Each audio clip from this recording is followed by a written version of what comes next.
What's up, everybody? Thanks as always for supporting the show. It would mean a lot to me if you would take a second to scroll down and hit that subscribe button to the Hoops Tonight YouTube channel, and then follow me on social media on TikTok, Instagram, and Twitter so you guys don't miss any of our content over the course of this season. All right, let's talk some basketball.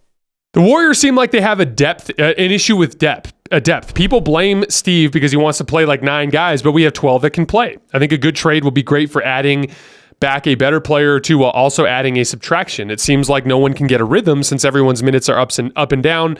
Do you think the Warriors' depth will get better with the trade or worse? Thank you for the time you put in the show. Thank you for the kind words. I talk about this a lot with the Lakers too, because they have a similar issue where they've got like a bunch of guys that can play. They got like 11 or 12 guys that can be in the rotation. My thing is like consistency is what matters.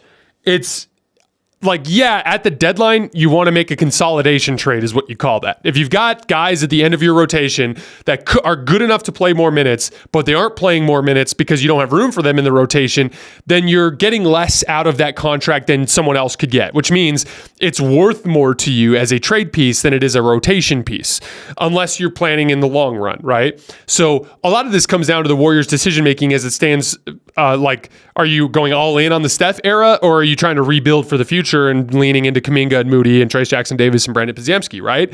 And that's decision number one. But if you make the decision to lead into Steph, then from there, it's a 2-step process. Step 1, lean into a rotation. We're going to talk about this when we talk about Draymond here in a minute, but there's a specific lineup that I want to see the Warriors lean into until the deadline. When you get to the deadline, then it's about a consolidation trade. You want to turn 2 or 3 rotation players into 1 or 2 better rotation players because it simplifies your rotation and raises your ceiling. That's the way that I would approach it when we get to the deadline this year. We're going to talk more Warriors here in a minute. The NBA season is in full swing, and when I can't get enough of the action on the court, I spice things up by betting on DraftKings Sportsbook, an official partner of the NBA. Right now, new customers can bet $5 and get $200 instantly in bonus bets. I was looking at the lines for making the playoffs today, and you can get the Lakers at plus 115 to make the playoffs, and the Warriors, check this out, at plus 205 to make the playoffs. Download the DraftKings Sportsbook app with code HOOPS. That's HOOPS. New customers can bet $5 on the NBA and get $200 instantly in bonus bets. Only on DraftKings Sportsbook with code HOOPS. That's HOOPS. The crown is yours.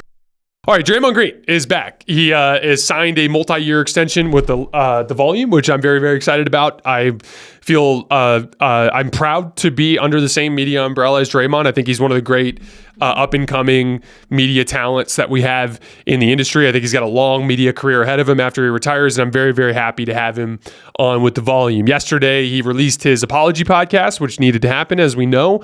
I thought it was super, super transparent, and I thought he was being super vulnerable. It was something that I respected.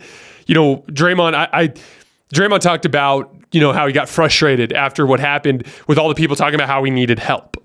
And part of me kind of like saw where he was coming from in the moment too. Cause like, that's the thing is like, we see Draymond a lot, but we see him in these brief windows. And like, I could see how he would be like, who the hell, like, why do you think you know me? Like, why do you, who have only seen these brief windows into my life, think you know who I am as a human being? And I totally sympathize with that because it's the truth. Like, I'll just put it this way. Like, I'm a lot better now in my early 30s, but like, if you only knew me on the basketball court when I was like 25, you probably didn't like me very much. I was a dickhead. I was a hothead. I didn't really handle, I didn't handle my competitive energy really well. I had issues that I had to deal with on the basketball court. Off the court, though, totally different guy, right? And so, like, it wouldn't have been fair to judge who I was as a human being based on that. Now, Draymond does have some on-court issues, and he specifically addressed them. But I did sympathize with his frustration there. There were 2 things in the podcast, though, that I thought were super, super interesting as it pertains to Draymond, like, really taking a different approach to this. One, he said that he turned help from a negative thing into a positive thing. And I thought that was really cool because he's right. Like, why is it that we suddenly look at the idea that you need help as a bad thing? We all need help. Like, you guys have no idea what my wife does for me on a daily basis to keep me sane, right? Like, that's help. Does that that's help that I need on a daily basis?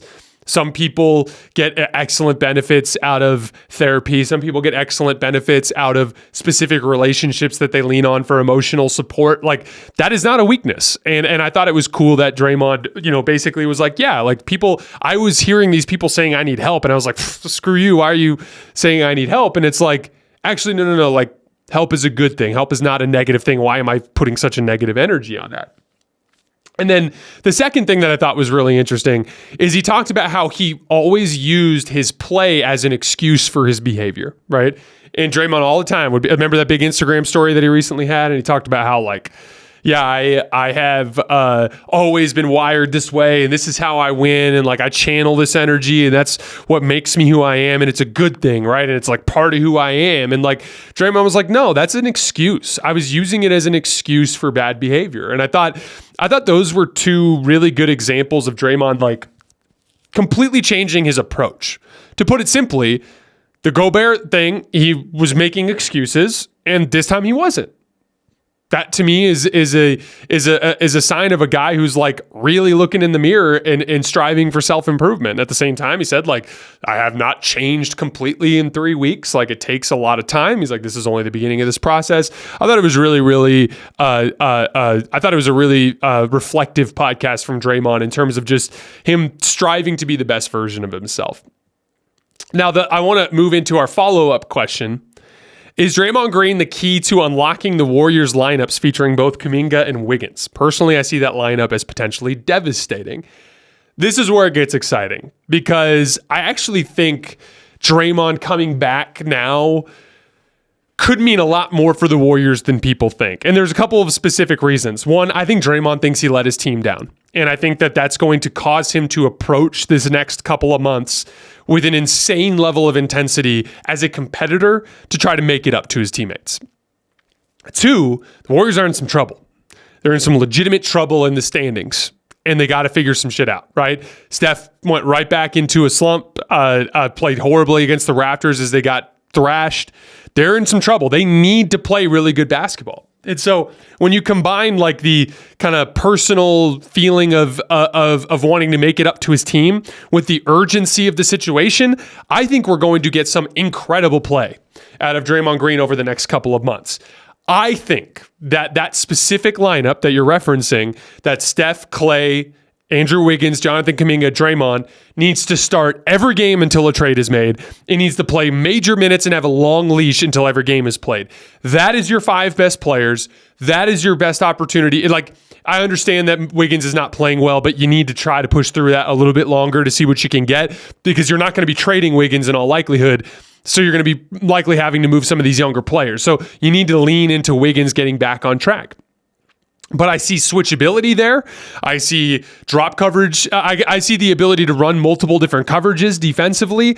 I see if with Draymond shooting the ball as well as he has this year, I look at a lineup with a lot of offensive firepower in terms of downhill athleticism. Obviously, Kuminga and Andrew Wiggins on the weak side and shooting could be an issue, but that's already been an issue in other lineups. So why not have that, but also be super athletic? I think they're going to be really physically imposing in that group. That's the one you lean into. You lean into that 5, you see what you have there, and then you make a call when you get into February and they get closer to the deadline.